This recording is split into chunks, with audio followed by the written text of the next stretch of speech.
Hello! This video will show you how to create a class in Google Classroom. So if you've never used it before, you go to your main Google page. In the top, there's a 3x3 dot grid. Some people call it a waffle. If you click on that, it'll pop up all your different tools that you can use in Google. You're going to want to select Google Classroom. When it pops up, yours most likely will be blank. If you don't have any classes, I have a bunch that I'm working on, so that's why it shows a lot. In your classroom, you're going to go in the top right corner and click the plus sign. This is where students will join, where it says join class, but more importantly, this is where you are going to create your class. So you'll create class. It's important to make sure that you put a name that makes sense for you and for your students. So for me, it would be 7th grade science. I might do it by section. I usually do it all by grade level, but if you have a section and you want to put 3A, that's your section. Subject, if you want to add that, again, I just usually add my general science department. Again, if you're teaching more than one subject, this is definitely where you'll want to be. If you want to put room number, you can. Again, not necessary. Then you'll click create. It might take a minute or two as it's loading and creating your class itself. So you might need to give it a little bit of time. Then it'll open. So this is now your class. Okay.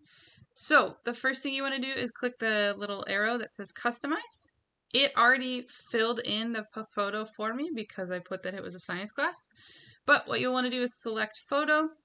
And the cool thing with Google Classroom is they have a lot of options based on what classes you're teaching. So again, for me, for science, I picked the one with the beakers because that makes sense most to me. You'll select that theme, and then you can also select the color that you would like. Again, if you teach more than one subject, I would definitely put each one as a different color just for your sanity and the kids. That way they can keep track. You'll hit save. Now it's saved your settings.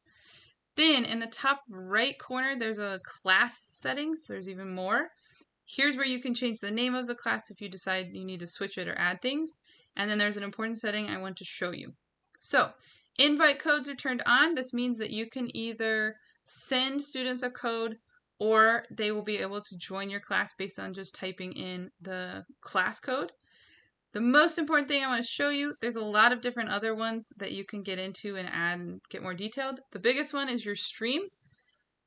It has that students can post and comment. I always change it to only teachers can post or comment. I'll show you why that's important in just a second. The main part of your stream is this area. This is where you can add announcements, where you can post assignments, extra resources. I put a lot of my early finisher work in the stream.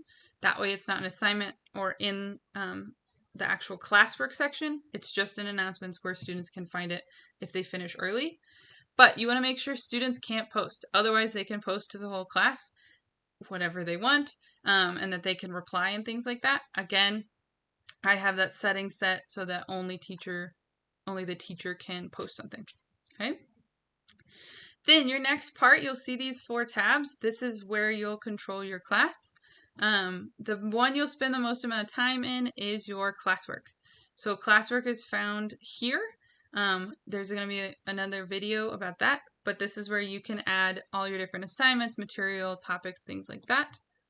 People, this is where your students will join. So when they join with their link, they'll fill in here and you can see who all is joined and make sure everyone's there. Another really cool feature is that you can add teachers.